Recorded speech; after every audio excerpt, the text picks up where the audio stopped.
এখন আলোচনা পেশ করছেন ঢাকার ঐতিহ্যবাহী মিরপুর 10 ফকিরবাড়ি জামে মসজিদের সম্মানিত খতিব, মদিনাতুল উলুম মডেল ইনস্টিটিউট বালক কামিল মাদ্রাসার সুযোগ্য আরবি প্রভাষক এবং ইসলামী ভাষ্যকার, Bangladesh Betar, channel I, Bangla vision, Mohona TV, GTV, channel 24, Asian TV, Bijoy TV ও বাংলাদেশ টেলিভিশন ঢাকা, কেন্দ্রীয় সহপ্রচার সম্পাদক বাংলাদেশ যুব হিজবুল্লাহ, পরিচালক চরদোয়ানি করিমাবাদ দিনিয়া কমপ্লেক্স, পাথরঘাটা, বরগুনা এবং আন্তর্জাতিক খ্যাতি সম্পন্ন মুফাসসিরে কোরআন, দেশ বিদেশের আলোড়ন সৃষ্টিকারী বক্তা আলহাজ মাওলানা মুফতি কুদরতুল্লাহ মাজহারি সাহেব।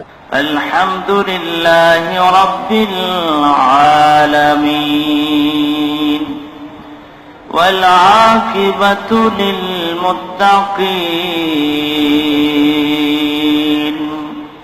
والصلاة والسلام على من كان نبيا وآدم بين الماء والتين وعلى آله وأصحابه أجمعين. أما بعد فقد قال الله سبحانه وتعالى في كلامه المجيد وفرقانه الحميد: أعوذ بالله من الشيطان الرجيم. بسم الله الرحمن الرحيم. إن الله وملائكته يصلون على النبي يا أيها الذين آمنوا صلوا عليه وسلموا تسليما. اللهم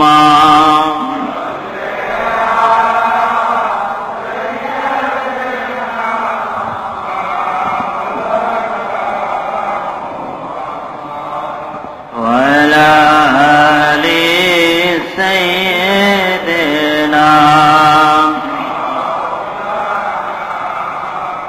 محمد. اللهم صل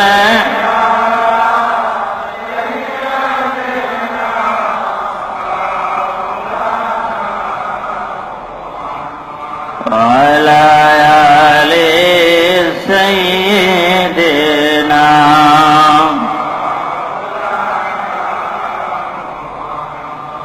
শ্রেষ্ঠ তুমি রসূল হয়ে এলে তুমি ধরাতনে, তাই তো ইহুদিরা করল দুশ্মনী, দিনের দাওয়াত দিয়েছ বলে। আল্লাহুম্মা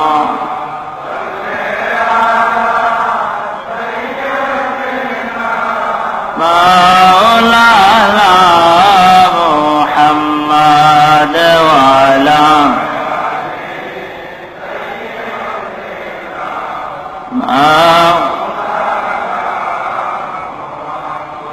পশু পাখি ডেকে বলে আজ আমাদের খুশির দিন, এ ধরাতে তশরীফ আনছেন রহমাতাল লিল আলামিন। আল্লাহুম্মা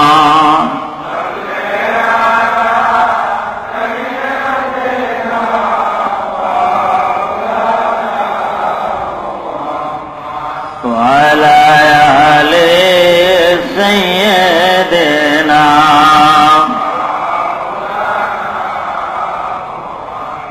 لا إله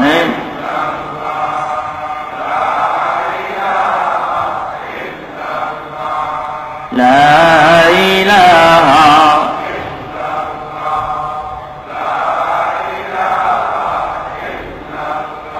حسبي ربي جل الله ما في قلبي لا نور محمد صلى الله لا إله لا إله لا إله إلا الله محمد সাল্লাল্লাহু আলাইহি ওয়াসাল্লাম। মহান আল্লাহ রাব্বুল আলামিনের দরবারে অসংখ্য অগণিত শুকর আদায় করি। আজকের আলোচ্য বিষয় হচ্ছে ইসলামের নামে জঙ্গিবাদ। ইসলাম শান্তির ধর্ম, ইসলাম মুক্তির ধর্ম, ইসলাম মানবতার ধর্ম। ইসলাম পৃথিবীর সকল মানুষের জন্য কল্যাণ, মঙ্গল এবং শান্তি। ইসলামের ভিতরে নৈরাজ্যতা নাই, ইসলামের ভিতরে হানাহানি নাই, ইসলামের ভিতরে মারামারি নাই, ইসলামের ভিতরে কাটাকাটি নাই, ইসলামের ভিতরে ঝগড়া নাই, ইসলামের ভিতরে ফাসাদ নাই, ইসলামের ভিতরে নৈরাজ্যতা, এটা ইসলাম সমর্থন করে না। ইসলামের নবী তিনি হচ্ছেন মানবতার নবী। তিনি যখন এই পৃথিবীতে আগমন করেছিলেন সেই যুগটা ছিল এমন যুগ, সে যুগের মানুষকে হত্যা করত, চুরি করত, ডাকাতি করত, নৈরাজ্য ফাসাদ সৃষ্টি করত। সামান্য তুচ্ছ বিষয় নিয়ে যুগের পর যুগ তারা যুদ্ধ পরিচালনা করত। পৃথিবীতে কিভাবে শান্তি আসবে, পৃথিবীর মানুষ কিভাবে শান্তিতে থাকবে, এটাই ছিল রাসূলুল্লাহ সাল্লাল্লাহু আলাইহি সাল্লামের সারা জীবনের সাধনা। দুনিয়ায় কিভাবে তারা শান্তিতে থাকবে এবং পরকালে কিভাবে তারা মুক্তি পাবে, এই জন্যই সারা জীবন ভর তিনি প্রচেষ্টা করে গেছেন। রাসূলুল্লাহ সাল্লাল্লাহু আলাইহি ওয়াসাল্লাম ছোটবেলাতে তার চাচাদের সঙ্গে তিনি যুদ্ধে গিয়েছিলেন। এটাকে বলা হয় ফুজ্জারের যুদ্ধ বা জাহিলিয়াতের অজ্ঞতার যুদ্ধ। রাসূলুল্লাহ সাল্লাল্লাহু আলাইহি সাল্লাম তিনি যুদ্ধে অংশগ্রহণ করে দেখলেন, চাচাদের সঙ্গে তিনি গিয়ে তীর কুড়িয়ে দিতেন, আর দেখলেন মানুষ মারামারি করতেছে, এই তীর নিক্ষেপ করতেছে, ঢাল তরবারির যুদ্ধ করতেছে। এটা দেখে তার কলিজা ব্যথিত হলো। এরপর ফিরে আসার পর তিনি সকল তার সহপাঠী, হুজুরের বয়স তখন 12-13 বছর, সহপাঠী বন্ধু বান্ধবদেরকে নিয়ে তিনি একটা শান্তির সংগঠন করলেন, যার নাম হলো হিলফুল ফুজুর, যার ভিতরে কোনো অসহায় মানুষ আসলে তাকে সাহায্য সহযোগিতা করা হবে, কোনো মানুষের উপর জুলুম করা হবে না, কোনো মানুষদেরকে অন্যায় থেকে বাধা দেওয়া হবে অন্যায় কাজ করলে। এভাবে একটা সংগঠন করলেন, সুন্দর সংগঠন। আর এর মাধ্যমে তিনি সকল পাড়া প্রতিবেশী, আত্মীয় স্বজন, এলাকার সকলের সাথে তার একটা যোগাযোগ এবং সকলের সাথে একটা কুশল এবং সকলের সমস্যাগুলো তিনি বুঝতে লাগলেন এবং সলভ করার তিনি চেষ্টা করতে লাগলেন। রাসূলুল্লাহ সাল্লাল্লাহু আলাইহি ওয়াসাল্লাম মানুষের প্রতি দয়া, মানুষের ভিতরে তার এত মায়া ছিল, আল্লাহ পাক নিজেই তার প্রশংসা করেছেন। আল্লাহ পাক বলে, হে রাসূল, আপনি যদি কঠোর হৃদয়ের অধিকারী হইতেন তাহলে মানুষ আপনার কাছে আসতো না, আপনার কাছ থেকে চলে যেত। হাদিস শরীফ আছে, রাসূলুল্লাহ সাল্লাল্লাহু আলাইহি সাল্লাম মসজিদে নববীতে বসা, এমন সময় একজন ইহুদি সে এসে মসজিদের ভিতরে দাঁড়িয়ে দাঁড়িয়ে প্রস্রাব করা শুরু করে দিল। সাহাবা কেরাম বললেন, প্রস্রাব করা বন্ধ করেন, এটা তো মসজিদ, ইবাদত বন্দেগীর জায়গা, এখানে তো ইস্তেঞ্জা করার জায়গা না। হুজুর পাক সাল্লাল্লাহু আলাইহি সাল্লাম বললেন, তাকে সবটা করতে দাও। এরপর হুজুর তাকে ডাকলেন, ডেকে বললেন, আমি থাকতে তুমি চলে যাও। আর ওমর রাদিয়াল্লাহু তাআলা আনহু বললেন, ইয়া রাসূলুল্লাহ, আমাকে অনুমতি দেন, আমি এখন এই ইহুদির গর্দানটা উড়াইয়া দেই। তখন রাসূলুল্লাহ সাল্লাল্লাহু আলাইহি সাল্লাম বললেন, ইহুদিকে লক্ষ্য করে, দেখছো ওমর কি বলছে, তাড়াতাড়ি আমি থাকতে তুমি চলে যাও।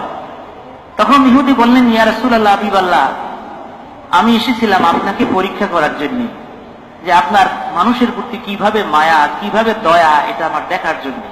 আমি শুনেছি আর কোনোদিন বাস্তবে দেখি নাই, পরীক্ষা করার জন্য আমি এই কাজ করেছি। আপনি যে সত্যি পয়গম্বর, সত্যি নবী, যে আপনি ওমরকে হুকুম দেন নাই যে আমার গর্দানকে উড়াই দেওয়ার জন্য, যে আপনি দয়ার নবী, মায়ার নবী, এটা আমার প্রমাণ হয়ে গেছে। তাই হুজুর আমাকে এখনই কলেমা পড়াই দেন, এখনই আমি মুসলমান হয়ে যাব। বলেন না সুবহানাল্লাহ। এই আদর্শ রাসূল আমাদেরকে শিক্ষা দিয়ে গেলেন। রাসূল পাক সাল্লাল্লাহু আলাইহি ওয়াসাল্লাম হচ্ছেন পৃথিবীর মানুষদের আদর্শ। আল্লাহ পাক বলছেন, লাকাদ কানা লাকুম ফি রাসূলিল্লাহি উসওয়াতুন হাসানা। ও পৃথিবীর মানুষ, তোমাদের জন্য মহা উত্তম আদর্শ হলো রাসূলুল্লাহ সাল্লাল্লাহু আলাইহি সাল্লামের ভিতরে। মক্কি জিন্দেগিতে হুজুর 13 বছর ছিলেন, আর মদিনা জিন্দেগি হচ্ছে 10 বছর। হুজুরের নবুয়তের পর তিনি 63 বছর দুনিয়াতে ছিলেন, আর এই 63 বছরের 13 বছর হুজুর মক্কা শরীফে কাটে গিয়েছেন। এই মক্কার জিন্দেগিতে নবুয়ত পাওয়ার পর থেকে 3 বছর তিনি গোপনে গোপনে মানুষের কাছে দ্বীনের দাওয়াত দিয়েছিলেন। 3 বছর যখন চলে গেল, আল্লাহ পাক প্রকাশ্যে দ্বীনের দাওয়াত দেওয়ার জন্য নির্দেশ দিলেন। আল্লাহ পাক বলেন, হে রাসূল, আপনি এবার প্রকাশ্যে দ্বীনের দাওয়াত পেশ করুন। এরপর আল্লাহর হাবিব সাফা পাহাড়ে উঠলেন, তার আত্মীয় স্বজন পাড়া প্রতিবেশীদেরকে তিনি ডাকলেন নাম ধরে ধরে, সকল বংশের মানুষদেরকে তিনি নাম ধরে ধরে ডাকলেন। সবাই সমবেত হল, সকলের কাছে আল্লাহর হাবিব দ্বীনের দাওয়াত পেশ করলেন। বললেন, তোমরা যদি এক আল্লাহর উপর ঈমান না আনো এবং আমার উপর ঈমান না আনো, ইসলামকে তোমরা না মানো, পরকালে তোমরা জাহান্নামী হবে, কঠিন শাস্তি তোমাদেরকে স্পর্শ করবে। এই কথা বলা মাত্র নবীজির চাচা আবু লাহাব হাতে পাথর নিলেন এবং রাসূলুল্লাহ সাল্লাল্লাহু আলাইহি সাল্লামকে লক্ষ্য করে বললেন, ইয়া মুহাম্মদ, তাব্বাল্লাকা ইয়া মুহাম্মদ, হে মুহাম্মদ তুমি ধ্বংস হও। আলহাজা জামাতানা, তুমি কি আমাদেরকে এই জন্য এখানে জমাত করছো? এ বলে হুজুরকে লক্ষ্য করে পাথর মারা শুরু করে দিলেন। আল্লাহ পাক সহ্য করতে পারলেন না। আল্লাহ বললেন, তাব্বাত ইয়াদা আবি লাহাব, আবু লাহাবের 2 হাত ধ্বংস হোক। সে যা জমা করেছে কোনোই কাজে আসবে না, অচিরেই সে জাহান্নামের ইন্ধন হবে। আল্লাহর হাবিব তাদের বিরুদ্ধে পাথর মারা প্রতিবাদ করেন নাই। হুজুর পাথর আঘাত খেয়েছেন, কিন্তু তিনি তাদেরকে পাথর আঘাত দিয়ে তাদেরকে জবাব দেন নাই। অত্যাচার তিনি সহ্য করেছেন, তিনি তাদেরকে অত্যাচার করেন নাই। কেন? হুজুর বলছেন, আল মুসলিমু আখুল মুসলিম, মুসলমান তো ওই ব্যক্তি, লা ইউজলিমুহু ওয়া লা ইউসলিমুহু, যে তার উপরে জুলুম করতে পারে না, তার উপর অত্যাচার করতে পারে না, কাউকে বিপদের দিকে ঠেলে দিতে পারে না। মান হাজাতা, যে ব্যক্তি কোনো ব্যক্তির হাজত পূরণ করলো, আল্লাহ রাব্বুল আলামিন তার হাজত পূরণ করে দিবে। যে ব্যক্তি কোনো ব্যক্তির বিপদ থেকে তাকে উদ্ধার করে দিল, মুসিবত থেকে সাহায্য করলো, আল্লাহ হাবিব বলেন কিয়ামতে তাকে সাহায্য করবে। যে ব্যক্তি কোনো ব্যক্তির দোষ গোপন করলো, আল্লাহ পাক কিয়ামতের দিন তার দোষগুলো গোপন করবে। বলেন না সুবহানাল্লাহ। এই আদর্শ আমাদেরকে শিক্ষা দিয়ে গেলেন। নৈরাজ্য, সন্ত্রাসী কার্যক্রম, জঙ্গিপনা, হত্যা, রাসূলুল্লাহ সাল্লাল্লাহু আলাইহি সাল্লাম তিনি কাউকে হত্যার নির্দেশ দেন নাই, কাউকে তিনি হত্যা করার জন্য বলেন নাই, বরং তিনি পরিষ্কার করে বলে গেছেন, আউয়ালু মা ইউহাসিবু ইয়াউমাল কিয়ামা, কিয়ামতের দিন সর্বপ্রথম হিসাব হবে ফিদ্দিমা, রক্তের হিসাব হবে। কেউ যদি কাউকে হত্যা করে, এর হিসাব কিয়ামতের দিন সর্বপ্রথম হবে। রাসূলুল্লাহ সাল্লাল্লাহু আলাইহি সাল্লামের মক্কার জিন্দেগিতে 13 বছর যারা নতুন মুসলমান হয়েছে তাদের উপর আবু জাহেল, উতবা, সাহেবারা নির্যাতন করেছে, কাফের নির্যাতন করেছে। ইসলামের প্রথম শহীদ হচ্ছেন আবু জাহেল শহীদ করেছিল হযরত সুমাইয়া রাদিয়াল্লাহু তাআলা আনহা। এরপর সাহাবায়ে কেরাম অত্যাচারিত হয়ে দেশ থেকে বিভিন্ন দেশে হিজরত করেছেন। আজকের জিহাদের নাম অপব্যাখ্যা দেওয়া হয় আমাদের মাঝে। আসলে জিহাদের মানে কি, জিহাদের অর্থ কি, এটাই আমরা অনেক সময় জানি না, বুঝতে ভুল করি। জিহাদ হচ্ছে, এটা আরবি শব্দ, এর অর্থ হচ্ছে প্রচেষ্টা করা, চেষ্টা করা, কায়েম করা। জিহাদ অর্থ এই নয় যে মানুষকে হত্যা করা, জিহাদ অর্থ এটা নয়। জিহাদ অর্থ প্রচেষ্টা করা, সাধনা করা। সেটা কলমের মাধ্যমে, লেখনির মাধ্যমে জিহাদ হতে পারে, সেটা বক্তব্যের মাধ্যমে জিহাদ হতে পারে, সেটা দাওয়াতের মাধ্যমে জিহাদ হতে পারে, সেটা কৌশলের মাধ্যমে জিহাদ হতে পারে। জিহাদ মানে এটা নয় যে মানুষ হত্যা করা। সুতরাং জিহাদের নামে অপব্যাখ্যা দিয়ে জিহাদের জন্য অনেকগুলো শর্ত শারায়েত রয়েছে। জিহাদের জন্য, জিহাদ যারা পরিচালনা করবেন তাদেরকে সরকার হতে হবে। জিহাদ পরিচালনা হবে সরকারের মাধ্যমে, ব্যক্তি উদ্যোগে কোনো জিহাদ হবে না। রাসূলুল্লাহ সাল্লাল্লাহু আলাইহি ওয়াসাল্লাম মক্কা শরীফে 13 বছর ছিলেন, তখন তিনি মক্কা শরীফের প্রেসিডেন্ট ছিলেন না, যার কারণে তিনি জিহাদ পরিচালনা করেন নাই। যখন তিনি মক্কা থেকে হিজরত করে মদিনায় গেলেন, মদিনায় যাওয়ার পর তিনি সেখানে প্রেসিডেন্ট হলেন, মদিনার গভর্নর হলেন, মদিনার রাজা হলেন তিনি। তখন তিনি জিহাদ পরিচালনা করেছেন। কিন্তু রাসূলুল্লাহ সাল্লাল্লাহু আলাইহি ওয়াসাল্লাম যতগুলো যুদ্ধ পরিচালনা করেছেন, কোন যুদ্ধ তিনি ইচ্ছা করে কোন দেশকে জয় করার জন্য, কোন সম্প্রদায় উপায়ে বিজয় হওয়ার জন্য তিনি জিহাদ পরিচালনা করেন না। মক্কার জিন্দেগিতে কাফেররা চেয়েছিল রাসূলুল্লাহ সাল্লাল্লাহু আলাইহি ওয়াসাল্লামকে একদম শেষ করে দিবে। দারুন নদওয়ায় সিদ্ধান্ত হলো রাসূলুল্লাহ সাল্লাল্লাহু আলাইহি ওয়াসাল্লাম, মুহাম্মদ রাসূলুল্লাহ সাল্লাল্লাহু আলাইহি ওয়াসাল্লাম যেভাবে দ্বীনের দাওয়াত দিচ্ছেন, আমাদের ধর্মের উপরে যেভাবে তিনি চুনকালি দিতেছেন, হয়তো তিনি বিজয় হবেন, আর তার বিজয়কে বদ্ধ করার জন্য তাকে শেষ করে দিতে পারলেই তো ভালো হয়। দারুন নদওয়ায় সিদ্ধান্ত হলো রাসূলুল্লাহ সাল্লাল্লাহু আলাইহি ওয়াসাল্লামকে হত্যা করা হবে। জিবরাইল আল্লাহর পক্ষ থেকে নির্দেশে জানিয়ে দিলেন, হুজুর এভাবে সিদ্ধান্ত হয়েছেন। হুজুর সেই মক্কা শরীফ থেকে তিনি হিজরত করে মদিনায় চলে গেলেন। এরপর মক্কার কাফেররা দেখল যে মুহাম্মদ রাসূলুল্লাহ সাল্লাল্লাহু আলাইহি ওয়াসাল্লামকে তো আমরা মারতে পারলাম না, সে মদিনাইতে গিয়ে শান্তিতে থাকতেছেন, সুতরাং সেখানেও মদিনায় গিয়ে তাকে শান্তিতে থাকতে দেওয়া হবে না, মদিনাকে দখল করা হবে, রাসূলুল্লাহ সাল্লাল্লাহু আলাইহি ওয়াসাল্লামকে হত্যা করা হবে এবং মুসলমানদেরকে হত্যা করে মদিনাকে দখল করা হবে। এই ইচ্ছা নিয়ে আবু জাহেলের নেতৃত্বে 1000 কাফেররা অস্ত্রে সজ্জে সজ্জিত, ঘোড়ায় আরোহিত শক্তিশালী যুবকরা 1000 মদিনা শরীফ দখল করার জন্য মক্কা শরীফ থেকে রওনা করে দিলে। একদম মদিনার কাছাকাছি চলে এসেছে।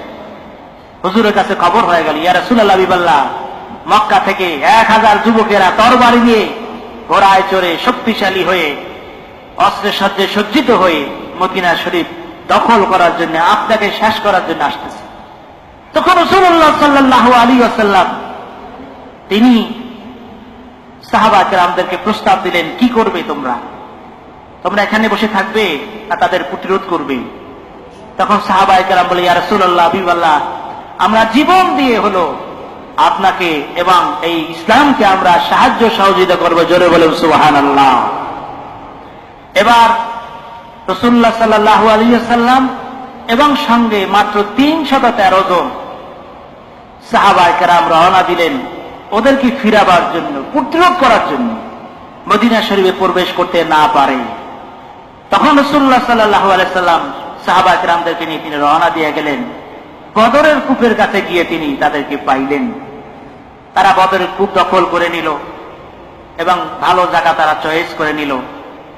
কিন্তু আল্লাহ রাব্বুল আলামিন মুসলমানদের উপরে বিজয় দান করলেন। মাত্র 313 জন, অস্ত্র নাই, ঘোড়া নাই, তীর তরবারি নাই। এক সাহাবী গিয়ে বলল, ইয়া রাসূলুল্লাহ, আমি যুদ্ধ করব কি দিয়ে? আল্লাহ নবী বললেন, ও সাহাবী, ওই খেজুর গাছ দেখো। সাহাবী দৌড়িয়ে গেলেন, খেজুর গাছে উঠলেন, একটা খেজুরের চারা পেরে নিয়ে আসলেন, হুজুরের কাছে দিলেন। হুজুর দোয়া করে বললেন, এটাই হলো তোমার তরবারি। বলেন সুবহানাল্লাহ। ইসলামের প্রথম যুদ্ধ বদরের যুদ্ধ, জয় পরাজয়ের যুদ্ধ। এই যুদ্ধ রাসূলুল্লাহ সাল্লাল্লাহু আলাইহি ওয়াসাল্লাম শক্তিশালী হয়ে সাহাবায়ে কেরামদেরকে নিয়ে মদিনা শরীফ থেকে রওনা দিয়ে মক্কা শরীফে গিয়ে কাফেরদের বিরুদ্ধে যুদ্ধ করেন নাই, বরং মক্কার কাফেররা ইসলামকে শেষ করে দেওয়ার জন্য, রাসূলুল্লাহ সাল্লাল্লাহু আলাইহি ওয়াসাল্লামকে শেষ করার জন্য তারা মদিনায় এসে, মদিনার প্রান্তে এসে হাজির হয়ে গেছে। হুজুর তাদেরকে বাধা দিয়েছেন, সেখানে যুদ্ধ হয়েছে। আর সেই যুদ্ধে আল্লাহ পাক বিজয় দান করেছেন। এভাবে সে আবু জাহেল, যে আবু জাহেল সারা জীবন রাসূলুল্লাহ সাল্লাল্লাহু আলাইহি ওয়াসাল্লাম অত্যাচার করেছেন, নির্যাতন করেছেন, তাকে দুটো বালক, একজনের নাম হলো মুআউযিজ আর মাস, দুই ভাই, তাকে কি এমন তরবারি আঘাত করলো, আঘাতের পর সে ঘোড়ার থেকে পড়ে গেল। সেই বদরের যুদ্ধে সাহাবায়ে কেরাম বলেন, কি যেন তাদেরকে বেঁধে বেঁধে আমাদের হাতে দিয়ে দিলেন। বলেন না সুবহানাল্লাহ। সাহাবায়ে কেরাম 70 জন কাফেরদেরকে বন্দী করে নিয়ে আসলেন। যাদেরকে বন্দী করে নিয়ে আসলেন তাদের ব্যাপারে রাসূলুল্লাহ সাল্লাল্লাহু আলাইহি ওয়াসাল্লাম ঘোষণা করলেন যে, ও সাহাবায়ে কেরাম, তারা হচ্ছে আমাদের মেহমান। বলেন না সুবহানাল্লাহ। এখনো তাদের ব্যাপারে কোনো সিদ্ধান্ত হয় নাই, তাদেরকে হত্যা করা হবে না তাদেরকে মুক্তি দেওয়া হবে। সুতরাং এখনো কোনো সিদ্ধান্ত হয় নাই, তারা হচ্ছে আমাদের মেহমান, তাদের সঙ্গে তোমরা ভালো ব্যবহার করো। সাহাবায়ে কেরাম হুজুরের নির্দেশে তারা যেভাবে খাচ্ছেন তাকে তাদেরকে দ্বিগুণ তাদেরকে খাবার দেওয়া হচ্ছে, তাদের সঙ্গে উত্তম সুন্দর ব্যবহার করা হচ্ছিল। দৃষ্টান্তে এমন উপস্থাপন করেন পৃথিবীতে রাসূলুল্লাহ সাল্লাল্লাহু আলাইহি ওয়াসাল্লাম যে বন্দীদের সাথে কিভাবে আচরণ, তাদের ফয়সালা কি হবে। ওমর রাদিয়াল্লাহু তাআলা সিদ্ধান্ত দিলেন, ইয়া রাসূলুল্লাহ হাবিবাল্লাহ, এদেরকে কতল করে দেওয়া হোক, কারণ এদেরকে কতল করে দিলি আর এরা সামনের দিকে আর কোনো ষড়যন্ত্র করতে পারবে না। যদি ছেড়ে দেওয়া হয় হয়তো তারা ষড়যন্ত্র করবে। কিন্তু আবু বকর সিদ্দিক রাদিয়াল্লাহু তাআলা বলছেন, ইয়া রাসূলুল্লাহ হাবিবাল্লাহ, না হুজুর, এদেরকে ছেড়ে দেওয়া হোক, এদেরকে যে যা পারে মুক্তিপণ দিয়ে তাদেরকে মুক্ত করে দেওয়া হোক।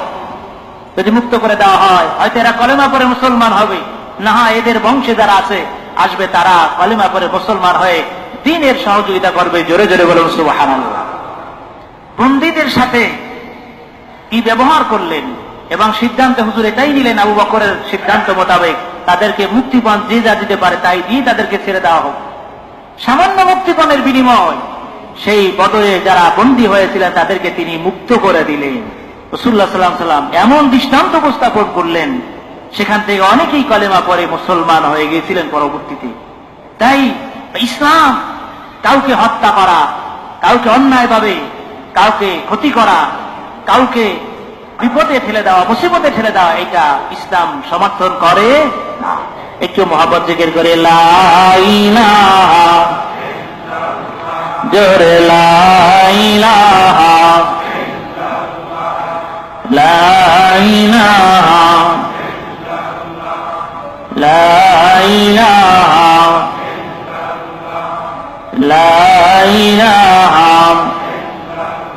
حسبي ربي جل الله ما في قلبي لا نور محمد صلى الله لا إله لا لا إله لا إله لا إله إلا الله محمد صلى الله عليه وسلم سبحان الله الحمد لله لا إلا الله سبحان الله الحمد لله لا سبحان الله الحمد لله لا سبحان الله الحمد لله لا إله إلا الله محمد رسول الله صلى الله عليه وسلم। ইসলাম আমাদেরকে এই আদর্শ শিক্ষা দিলেন। আর আমরা বাস্তবে কি দেখি? যারা সন্ত্রাসী কার্যক্রম করে, যারা জঙ্গিবাদ নৈরাজ্য যারা সৃষ্টি করে, তাদের চিন্তা চেতনা হচ্ছে যে আমরা দ্বীন কায়েম করব। অথচ তাদের দিকে তাকিয়ে দেখলে দেখা যায় তাদের ভিতরে দ্বীন বা ইসলামের কোনো অংশই নাই। দেখা যায় যে তারা নামাজও পড়ে না, তাদের ভিতরে দ্বীন ইলমের কোনো কিছু নাই। ইসলাম আমাদেরকে কি শিক্ষা দেয়? আমার ভিতরে দ্বীন নাই, ইসলাম নাই, কিন্তু অপরকে আমি দ্বীনের দাওয়াত দেওয়া শুরু করলাম। ইসলাম এটা জায়েজ নাই। আল্লাহ বলে, ইয়া আইয়ুহাল্লাযীনা আমানু কু আনফুসাকুম ওয়া আহলিকুম নারা। আল্লাহ বলে, ঈমানদারগণ, কু আনফুসাকুম, তোমরা আগে নিজে জাহান্নাম থেকে বাঁচো, নিজেরা আগে জাহান্নাম থেকে বাঁচো, ওয়া আহলিকুম নারা, এরপর তোমাদের আহাল পরিবারদেরকে জাহান্নাম থেকে বাঁচাও।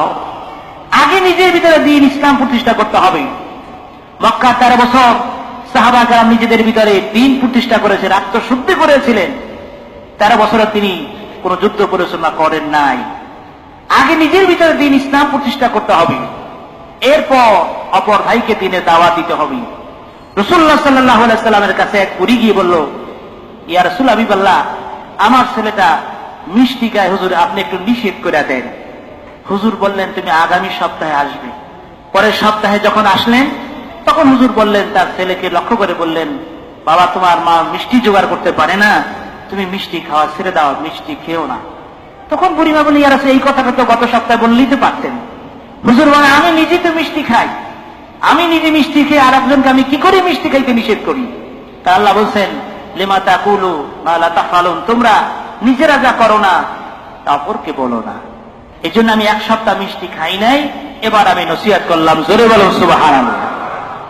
নিজেদের ভিতরে ইসলাম আগে প্রতিষ্ঠা করতে হবে। আল্লাহ এই কথা বললেন, নিজে আগে জাহান্নাম থেকে বাঁচো, নিজের ভিতরে আমলে জিন্দি গঠন করো। আর ইসলাম কাউকে হত্যা করা, ইসলাম কাউকে বিপদের দিকে ঠেলে দেওয়া, এটা নির্দেশ দেয় না। এরপর যারা জঙ্গিপনা করে তারা কি করে? দেখা যায় যে তারা নিজের আত্মহত্যা করে। এই জীবন, এই দেহের মালিক কিন্তু আপনি আমি নই। এটা আল্লাহ পাক আপনাকে আমাকে নিয়ামত হিসাবে দান করেছেন। আপনি ইচ্ছা করলে আপনার হাতটা কেটে ফেলবেন, ইসলাম অনুমতি দেয় না। আল্লাহ বলেন, লা তাবদিলা খালকিল্লাহ, আমার সৃষ্টিকে তোমরা পরিবর্তন করো না। আমি যেভাবে নিজাম দিয়েছি, আমি যেভাবে রুল দিয়েছি, এভাবেই তুমি চলো। তুমি নিজের ইচ্ছা মতো সিদ্ধান্ত নিতে যেও না। এক সাহাবী যুদ্ধ করতেছিল, খুব যুদ্ধ করতেছিল। সাহাবায়ে কেরাম এসে বললেন, ইয়া রাসূলুল্লাহ, অমুক সাহাবী জিহাদের ময়দানে, যুদ্ধের ময়দানে খুব যুদ্ধ করতেছে। হুজুর বলেন, সে জাহান্নামী হবে। সাহাবায়ে কেরাম আশ্চর্য হলেন, সে কি করে জাহান্নামী হবে? কিন্তু আল্লাহর হাবিবের কথার কোনো পরিবর্তন হয় না। হুজুর যা বলেন সেটাই বাস্তব হয়। সাহাবায়ে কেরাম খুঁজে খুঁজে দেখলেন, শেষ ফলে ওই সাহাবী যুদ্ধ করতে গিয়ে তার হাতে পায়ে আঘাত লেগেছে। আর এই যন্ত্রণা সহ্য করতে না পেরে সে তার তরবারিকে বালির ভিতরে রেখে তরবারির উপরে ঝাঁপ দিয়ে সে আত্মহত্যা করেছে। আল্লাহ বলছেন, লা তাকতুলু নাফসা, নিজেকে হত্যা করো না। যে ব্যক্তি নিজেকে আত্মহত্যা করবে, আল্লাহ বলে, সে আগেই সিদ্ধান্ত নিয়ে গেল, সুতরাং আমি তাকে জাহান্নামে অবশ্যই প্রবেশ করাবো। যে আত্মহত্যা করবে সে চির জাহান্নামী। কারণ এই আত্মহত্যা করার পর তার তওবা করার কোনো সুযোগ হয় নাই। কবিরা গুনাহ করলে, তওবা করলে মাফ পাওয়ার আশা করা যায়। আপনি মিথ্যা কথা বলেছেন, গুনার কাজ করেছেন, অন্যায় করেছেন, নামাজ পড়েন নাই, কিন্তু এখন সুযোগ আছে আপনি আল্লাহর কাছে তওবা করেন, তাহলে হয়তো আল্লাহ রাব্বুল আলামিন এই সব গুনাহগুলো আল্লাহ ক্ষমা করে দিতে পারে। কিন্তু যিনি আত্মহত্যা করলো, সে আত্মহত্যা করার পর তো আত্মন তার তওবা করার সুযোগ পায় নাই। সুতরাং সে জাহান্নামে, এতে কোনো সন্দেহ নাই। তাদের ধারণা হলো, যদি কোনো মানুষকে মারতে পারি, হত্যা করতে পারি, তাহলে তো আমরা জান্নাতে চলে গেলাম। জান্নাত এত সহজ নয়। ভুল সিদ্ধান্ত, কোরআন হাদিসকে ভুল বুঝে রাসূল পাক সাল্লাল্লাহু আলাইহি ওয়াসাল্লাম বলেছেন, আল মুসলিমু মান সালিমাল মুসলিমুনা মিন লিসানিহি ওয়া ইয়াদিহি, মুসলমান তো ওই ব্যক্তি যার হাত থেকে অপর ভাই, অপর মুসলমান নিরাপদ থাকে। তাহলে আপনার হাত থেকে, জবান থেকে যদি অপর মুসলমান নিরাপদ না থাকে, তাহলে রাসূল বলেছেন আপনি তো মুসলমানই নয়। সুতরাং আপনি কিসের জান্নাতের আশা করতেছেন? কিসের কি আশা করতেছেন? কি চিন্তা করতেছেন? মূলত বাংলাদেশের শান্তি প্রিয়, ইসলাম প্রিয় মুসলমানদের দুর্নাম করার জন্য এরা মুসলমান সেজে, গুলশানে যে ঘটনা ঘটলো আপনারা তো দেখেছেন, আপনারা সকলেই। তারা দেখে রোজা দিতে, তখন মাগরিবের নামাজও পড়ে নাই, ইশার নামাজও পড়ে নাই, তারাবির নামাজও পড়ে নাই। তাহলে কিসের মুসলমান? নামধারী, আল্লাহু আকবার বললেই মুসলমান হয় না। ইসলামের আদর্শ তার ভিতরে থাকতে হবে, রাসূলুল্লাহ সাল্লাল্লাহু আলাইহি ওয়াসাল্লাম আদর্শ থাকতে হবে। আর ইসলাম পরিষ্কার করে বলেছে আত্মহত্যা হারাম। আল্লাহ নবী বলেছেন, পরবর্তী যদি কোনো অমুসলিমকে, কোনো বিধর্মীকে হত্যা করে অথবা তাকে ক্ষতি করে বিপদে ফেলে দেয়, আল্লাহ নবী বলেন কিয়ামতের দিন আমি রাসূলুল্লাহ সাল্লাল্লাহু আলাইহি ওয়াসাল্লাম ওই অমুসলিমের পক্ষে, আমার মুসলমানদের বিপক্ষে কিয়ামতের দিন আমি আল্লাহর আদালতে নালিশ দায়ের করব। কিয়ামতের দিন রাসূল বলতেছে আমি ওই অমুসলিমের পক্ষে, যিনি আপনার আমার দেশে চুক্তিবদ্ধ ভাবে আছে অথবা বিদেশ থেকে এসেছেন, কোন অমুসলিম যে ধর্মের মানুষ হোক, কোন মানুষদেরকে ক্ষতি করা, হত্যা করা ইসলামের সম্পূর্ণ হারাম। আল্লাহ পাক বলেন, ওয়ামান ইয়াকতুলু মুমিনান মুতাআম্মিদান ফাজাযাহু জাহান্নাম, যে ব্যক্তি কোনো মানুষ হত্যা করলো, কোন মানুষকে হত্যা করলো ইচ্ছাকৃতভাবে, তার জায়গা হবে জাহান্নাম। খালিদান ফিহা, শুধু জাহান্নামে একদিন আর 2 দিনের, চিরদিন সে জাহান্নামে অবস্থান করবে। রাসূলুল্লাহ সাল্লাল্লাহু আলাইহি ওয়াসাল্লাম এত মায়ার নবী ছিলেন, এত দয়ার নবী ছিলেন। মানুষ হত্যা তো ধরে নাও, একটা প্রাণী, এক মহিলা বনী ইসরাঈলের, হুজুর বলছেন একটা বিড়ালকে আটকিয়ে রেখেছিলেন। এই বিড়ালকে যেতেও দেয় নাই, খাবারও দেয়নি। এই অবস্থায় বিড়ালটা মারা গেছে। হুজুর বলছে ওই মহিলা জাহান্নামী। একটা প্রাণীকে সে ছেড়ে দিত, সে অন্য জায়গায় গিয়ে খাবার খেয়ে নিত। হুজুর এভাবে মায়ার নবী ছিলেন। এক সাহাবী পাখির বাসা থেকে কতগুলো পাখির বাচ্চা নিয়ে হুজুরের কাছে হাজির হয়ে গেল। তখন ওই পাখিটা, ওই বাচ্চাগুলো ওই লোকের মাথার উপর উঠতেছিল। সাহাবী বলল, হুজুর আমি কতগুলো পাখির এই বাচ্চা নিয়ে এসেছি। হুজুর খুব রাগ করলেন, বলে এই মুহূর্তে তুমি এই পাখির বাচ্চাগুলো যেখান থেকে এনেছো সেখানে তুমি রেখে দিয়ে আসো। হুজুর বলছেন, এই পৃথিবীবাসীদের উপর তোমরা দয়া করো, আল্লাহ রাব্বুল আলামিন তোমাদের উপর দয়া করবেন। বিনা প্রয়োজনে গাছের পাতাও ছিঁড়তে হুজুর নিষেধ করেছেন। সুতরাং মানুষ হত্যা করা এর চাইতে বড় জুলুম, এর চাইতে বড় অন্যায় আর কিছু হতে পারে না। আল্লাহ পাক বলেন, মান কাতালা নাফসান, যে ব্যক্তি কোনো মানুষ হত্যা করলো অথবা নৈরাজ্য সৃষ্টি করলো, সন্ত্রাস সৃষ্টি করলো, ফাসাদ সৃষ্টি করলো, সে যেন তামাম পৃথিবীর মানুষকে হত্যা করলো। আল্লাহ পাক বলে, যে ব্যক্তি সন্ত্রাসী সৃষ্টি করলো, ভীতি সৃষ্টি করলো, কোন মানুষকে হত্যা করলো, সে যেন তামাম পৃথিবীর মানুষকে হত্যা করলো। কোন ব্যক্তি যদি কোন মানুষকে বাঁচিয়ে দিল, কোন মানুষকে উদ্ধার করে দিল, বিপদ থেকে মুসিবত থেকে বাঁচিয়ে দিল, আল্লাহ পাক বলেন সে যেন তামাম পৃথিবীর মানুষদেরকে বাঁচাইয়া দিল।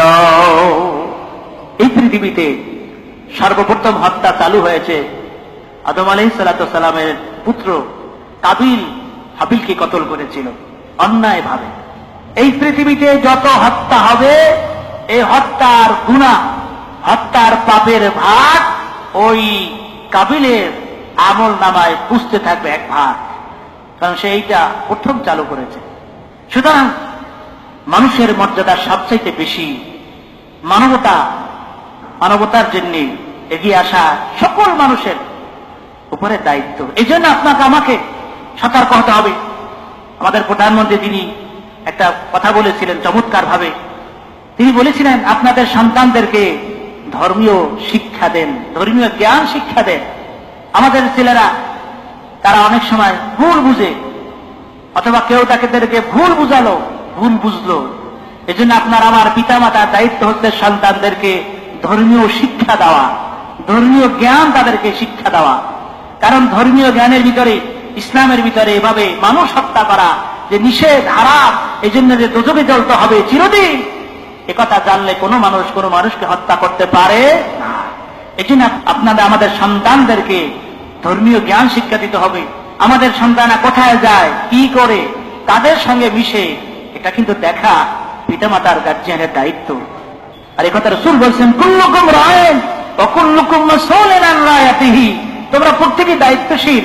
আপনি যদি অবহেলা করেন দায়িত্বের ক্ষেত্রে, পরিবার পরিচালনার ক্ষেত্রে, শিক্ষা এবং সন্তান কোথায় যায়, কি করে, কাদের সঙ্গে মিশে, এটা যদি আপনি না দেখেন, আপনার কারণে যদি সন্তান, আপনি গার্জিয়ান থাকার পরে যদি তারা বিপদগামী হয়, কিয়ামতের দিন তারা তো জাহান্নামী হবে। তখন বলবে, আল্লাহ আমাদের পিতামাতার কারণেই তো আমরা জাহান্নামী এলাম।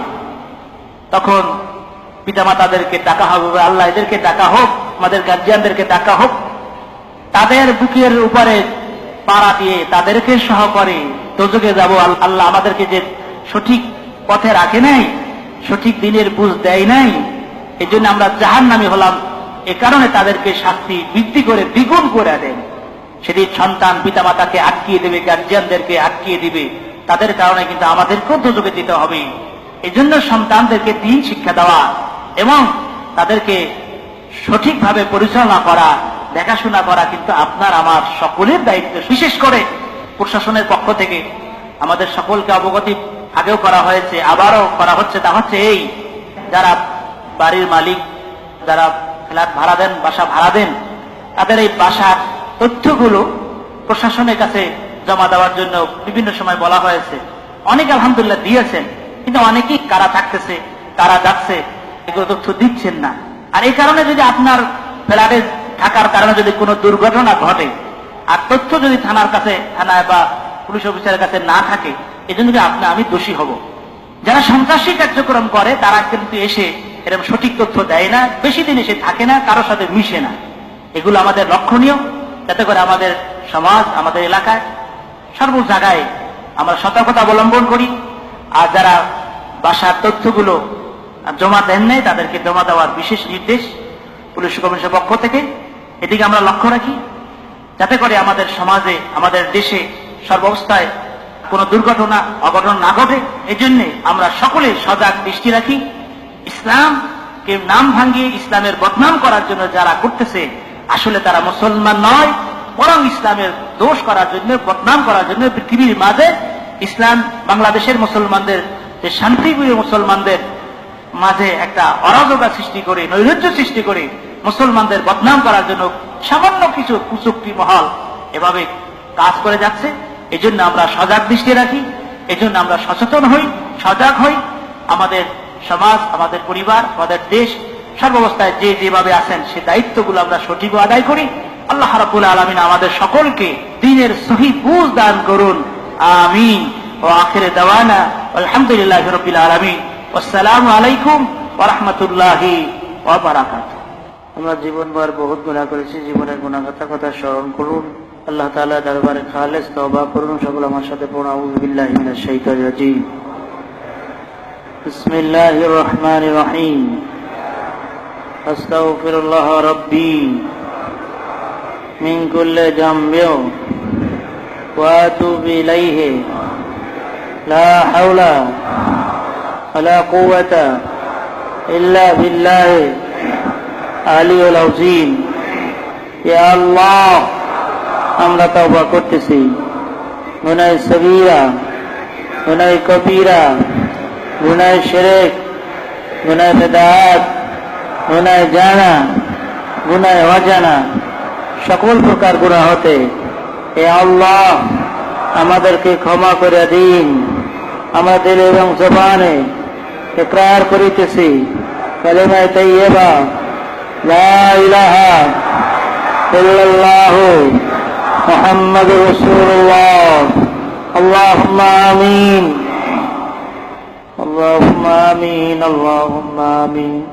ربنا آتنا في الدنيا حسنة وفي الآخرة حسنة وقنا عذاب النار. ربي اغفر وارحم وأنت خير الراحمين. ربي اغفر وارحم وأنت خير الرازقين. এবার খোদা মহিয়ান গরিয়ান সর্বশক্তিমান মাবুদ মাওলা মেহেরবান, আমরা কতগুলো গুনাহগার বাঁধে গঠিত হয়ে পবিত্র জুমার নামাজের বাদে কত মিলাদ শরীফ ইস্তেগফার করে আপনার শাহী দরবারে, মহান দরবারে বড় আশা নিয়ে হাত তুলেছি। মেহেরবানি করে আমাদের জুমার নামাজ, আমাদের মিলাদ মাহফিলকে আপনি কবুল করে নিন। আল্লাহ ইয়ার সওয়াব সরওয়ারে কায়নাত কায়নাম দর তাজদারে মদিনা উম্মত ওয়ালা জান্নাত ওয়ালা দাল নবী জি রওজাতুল পৌঁছিয়াদিন। तमाम अंबिया करम, साहबा करम, ताबीन, ताबे ताबीन, हमारे मुतक़द्दिमीन, मुतअख्खिरीन, सलफ़े सालिहीन, औलिया के बर बुजुर्गान दीन रूह मुबारक हादिया पहुँचे हादीन।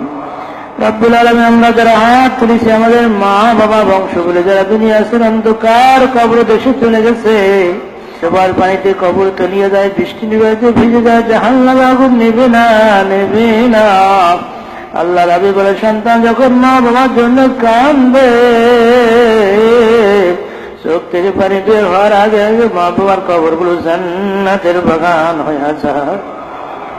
রব্বুল আলামিন, আমরা যারা তুলেছি, আমাদের মা বাবা বংশ আত্মীয় স্বজন কেউ যেন কবর কাঁদবে না। আল্লাহ সকলের কবরগুলো জান্নাতের বাগান বানিয়ে দিন। রব্বির হামহুমা কামা রাব্বায়ানি সগীরা। আল্লাহ বড় শরিয়াত তুলেছি, আল্লাহ দুনিয়া থাকার জায়গা না। অনেকের বাবা চলে গেল, অনেকের দাদা চলে গেল, অনেকের দূরের ভাই চলে গেল অন্ধকার কবর দেশে। কখন যেন আমাদের চোখের সামনে মালাকুল মউত আলাইহিস সালাম হাজির হয়ে যায়। আল্লাহ ওই কবরের জন্য, পরকালের জন্য কিছুই তো জোগাড় করতে পারি নাই গো আল্লাহ। আজকের দোয়ার উসিলায়, মুনাজাতের উসিলায় আমাদের तमाम জিন্দেগীর গুনাহগুলো আপনি মাফ করে দিন। যত গুনাহ করছি মাওলা জীবনে, মাফ করিয়া দিন গো আল্লাহ নিজ গুণে, মাফ করিয়া দিন গো আল্লাহ নিজ গুণে। আদর করিয়া মানুষ আল্লাহ বানাইয়া, এমনি দিবেন জাহান্নাম সকলের দরজা হইতে আল্লাহ ফিরিয়া আপনার রহমতের দিকে রইলাম তাকাইয়া। এ আল্লাহ বড় আশা নিয়ে আত্মীয় জীবনভর জোরে না জেনে বুঝে না বুঝে বহুত গুনাহ করে ফেলেছি আল্লাহ। আজকের দোয়ার উসিলায় মোনাজাতের উসিলায় আমাদের তামাম জিন্দেগির গুনাহগুলো আপনি মাফ করে দিন আল্লাহ। আমাদের সকলের উপর আপনার খাস রহমত নাজিল করে দিন আল্লাহ। যে যে আশা নিয়ে হাত তুলেছে অন্তর্জয়ী মাওলা দিলের খবর আপনি জান, বিপদে মুসিবতে অসুস্থ আল্লাহ যে যেভাবে সমস্যা আছে আল্লাহ সকলের সমস্যাগুলো সমাধান করে দিন আল্লাহ। আমাদের সকলের দোয়া মোনাজাত আপনি কবুল করে নিন। আল্লাহুম্মা লা তাদা লানা যামবান ইল্লা গফারতা ওয়ালা দাইন ইল্লা দাইতা ওয়ালা মারিদান ইল্লা শাফাইতা ওয়ালা দাআন ইল্লা হাদাইতা ওয়ালা হাজাতান ফিদ দুনিয়া ওয়ালা আখিরাতিন ইল্লা কাদাইতাহা ইয়া রাব্বাল আলামিন। আল্লাহ আমাদের সকলের দোয়া মোনাজাত আপনি কবুল করে নিন আল্লাহ। আমার দেশ বাংলাদেশের উপর খাস রহমত নাজিল করে দিন।